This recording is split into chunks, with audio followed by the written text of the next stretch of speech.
as you have a second. So let me show you, let's actually start with a non-example. Okay, this is a very, very famous movie.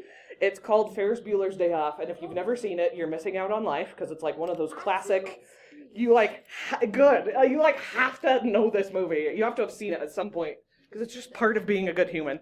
So this is what This is what not to do when it comes to intonation. In 1930, the Republican-controlled House of Representatives, in an effort to alleviate the effects of the, anyone? The Great Depression, passed the, anyone? The tariff bill, the Hawley-Smoot Tariff Act, which, anyone raised or lowered? Raised tariffs. Notice in an how effort to every collect single more kid in this class is desperately trying to hold on to consciousness. They're barely making it, because this dude's intonation absolutely stinks. He is extremely robotic. Jax, get signed in so you can do turn back up. Go sign one out. Okay, or take the whole hall pass. So intonation is the natural rise and fall of the pitch or the tone of your voice. So everyone show me your screens at this point. So the idea is to actually sound exciting and interesting. Show me screens, guys.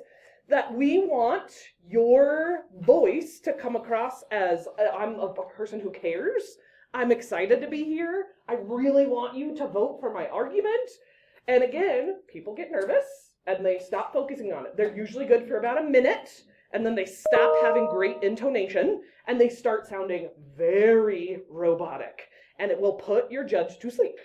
And so you have to really be aware, especially, it's unfortunately LDM policy, because it's as soon as people start reading, as soon as they start reading, the natural rise and fall of the pitch of your voice, that's when it goes out the window. Gretchen, screen facing me.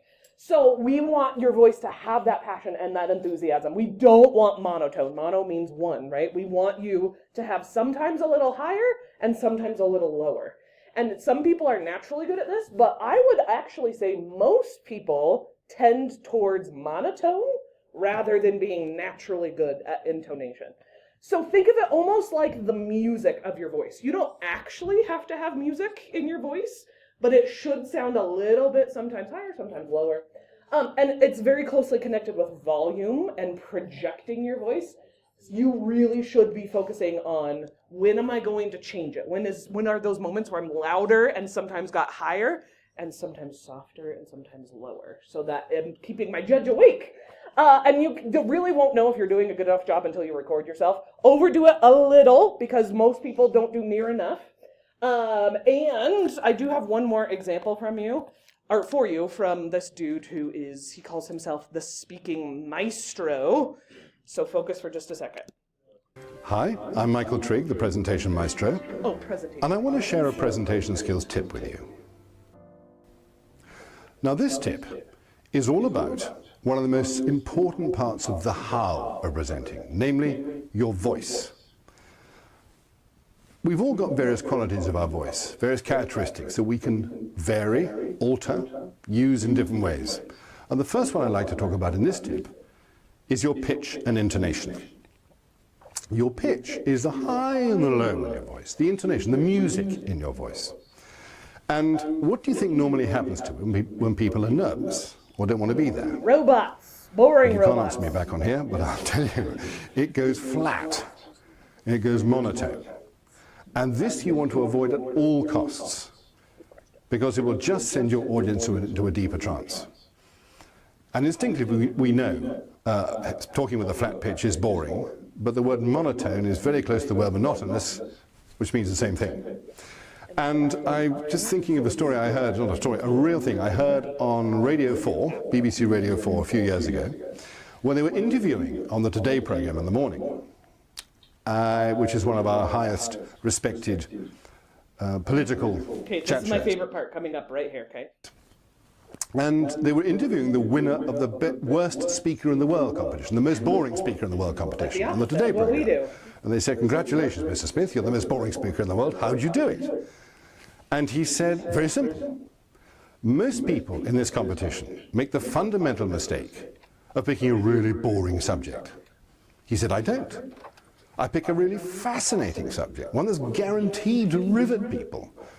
But then, he said, I play it back to myself in a recorder, and if I notice any change in speed, any change in pitch, I eliminate it all, and I deliver the whole thing in a complete monotone, and I guarantee to send people to sleep in 3 minutes.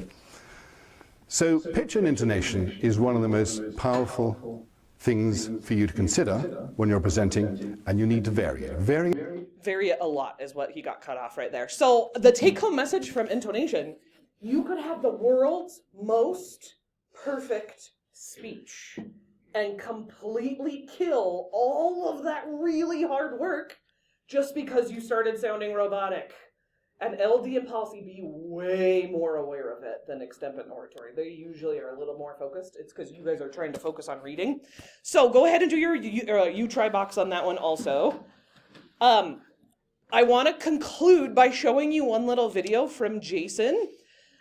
Jason is one of the adult aides at Albion, right? And he had come and had been judging when we were in the cafeteria. He was judging some LD performances, and he kind of just was like, hey, I noticed this with a lot of your debaters, not just like the kids that I was judging. Will you please show them this video? So it's short, but I also think it's powerful. So while you're finishing turning in both vocab. Hi everyone, look, so excited to be here to talk about the core vocal foundations of great communication. It's vital that you learn to apply the things you learn, otherwise you will not be able to amplify the best parts of who you are. Hi, great to see you all. I'm so excited to take you through some of the core vocal foundations. And as we deep dive and we apply these, it will help you amplify the best parts of who you are. Which was better? We don't need to debate it. And they've done extensive research that people who use their body language are perceived as being better leaders. And we're all leaders in some place in our lives. And so it's not like intonation is going to be the only thing that makes you win, or enunciating, or pacing, or projecting, because debate is a puzzle, right? I've told lots of you that many times. I can do lots of things right and do some things wrong and still be fine, but we want the scales to tip more in the favor if I did more right than I did wrong, because everyone's going to have things they mess up on. So be thinking of how all these things connect, yeah. Well, yeah, he does, yeah.